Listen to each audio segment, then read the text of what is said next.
नमस्कार। आज हम एक ऐसी स्तुति की गहराई में उतरेंगे जिसकी गूंज सदियों से करोड़ों दिलों में भक्ति, शक्ति और सुरक्षा का भाव जगाती आ रही है। कभी सोचा है वो कौन सी 40 छंदों की प्रार्थना है जिसे करोड़ों लोग हिम्मत और सुरक्षा पाने के लिए जपते हैं?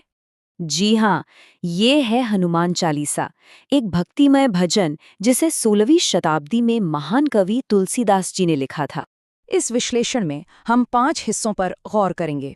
हम जानेंगे कि इसे 40 छंदों की स्तुति क्यों कहते हैं, इसकी बनावट कैसी है, इसमें शक्ति और भक्ति का सार क्या है, यह सुरक्षा का क्या वचन देती है, और आखिर में इसकी आज तक की जीवंत विरासत पर एक नजर डालेंगे।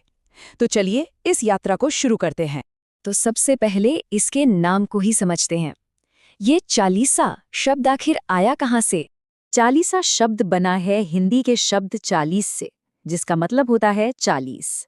ऐसा इसलिए है क्योंकि इस पूरी स्तुति का जो दिल है, जो कोर है, वो इसकी 40 शक्तिशाली चौपाइयां या छंद ही हैं। तो अब जब नाम का मतलब समझ आ गया है, तो चलिए देखते हैं कि इस प्रार्थना की बनावट कैसी है। इसका एक बहुत ही साफ और सुंदर ढांचा है। देखिए, हनुमान चालीसा को मोटे तौर पर 3 हिस्सों में बांटा जा सकता है।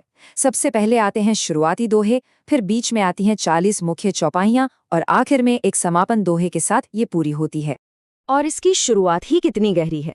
पहला दोहा, श्री गुरु चरण सरोज रज, ये सिर्फ एक शुरुआत नहीं है, ये एक तरह की आध्यात्मिक तैयारी है। इसमें भक्त अपने गुरु के चरणों की धूल से अपने मन रूपी आईने को साफ करने की प्रार्थना करता है, ताकि वो भगवान राम के निर्मल यश को ठीक से देख और समझ सके। अच्छा, तो मन का दर्पण जब साफ हो गया, तब चालीसा हमें लेकर चलती है इस स्तुति के महानायक भगवान हनुमान की तरफ। शुरुआती चौपाइयों में हनुमान जी का एक बहुत ही शानदार चित्र खींचा गया है। उनके सुनहरे रंग का शरीर, कानों में कुंडल और घुंघराले बाल, हर चीज का वर्णन है। और ये भी बताया गया है कि वो भगवान शिव के अवतार और केसरी नंदन हैं, जिससे उनकी दिव्य शक्ति का अंदाजा लगता है। हनुमान जी कौन है, ये जानने के बाद चालीसा का फोकस शिफ्ट होता है। अब बात उनके व्यक्तित्व से उनके कामों की तरफ जाती है। मतलब अब कथा उनके उन महान कामों की है जो उन्होंने भगवान राम के लिए निस्वार्थ भाव से किए। और उनकी शक्ति का जो संतुलन है वो कमाल का है। एक तरफ वो सूक्ष्म रूप धर लेते हैं माँ सीता के सामने विनम्रता से पेश आने के लिए, तो दूसरी ही तरफ विकट रूप धरकर अपनी पूंछ से पूरी लंका में आग लगा देते हैं। मतलब विनम्रता और शक्ति का ऐसा संतुलन वाकई अद्भुत है। चालीसा में उनके सबसे बड़े हीरोइक क्वेस्ट्स का भी जिक्र है, जैसे अशोक वाटिका में सीता जी को ढूंढ निकालना, पूरी लंका को जला देना, और सबसे बढ़कर हिमालय से संजीवनी बूटी लाकर लक्ष्मण जी के प्राण बचाना। ये काम सिर्फ काम नहीं है, ये उनकी भक्ति, बुद्धि और शक्ति के सबसे बड़े सबूत हैं। हनुमान जी के इन महान कामों का वर्णन करने के बाद चालीसा का फोकस अब भक्त की ओर मुड़ता है। अब ये बताया जाता है कि इस स्तुति का पाठ करने से मिलता क्या है, इसका असल उद्देश्य क्या है। देखिए, चालीसा सिर्फ एक कहानी या स्तुति नहीं है, ये भक्तों के लिए एक सुरक्षा कवच की तरह है। ऐसी मान्यता है कि इसके पाठ से बुरी शक्तियां दूर रहती हैं, बीमारियां और दर्द में राहत मिलती है, जीवन के सारे संकट कट जाते हैं और मन में एक अजब सा साहस भर जाता है, डर खत्म हो जाता है। चालीसा में एक बहुत ही खास वरदान का जिक्र है जो हनुमान जी को मिला था। अष्ट सिद्धि 9 निधि के दाता, असबर दीन जानकी माता। इसका मतलब ये है कि माँ जानकी ने उन्हें वरदान दिया था कि वो अपने भक्तों को 8 तरह की अलौकिक शक्तियाँ यानी सिद्धियाँ और 9 तरह के दिव्य खजाने यानी निधियाँ दे सकते हैं। चलिए, अब हम इस विश्लेषण के आखिरी हिस्से पर पहुंच गए हैं।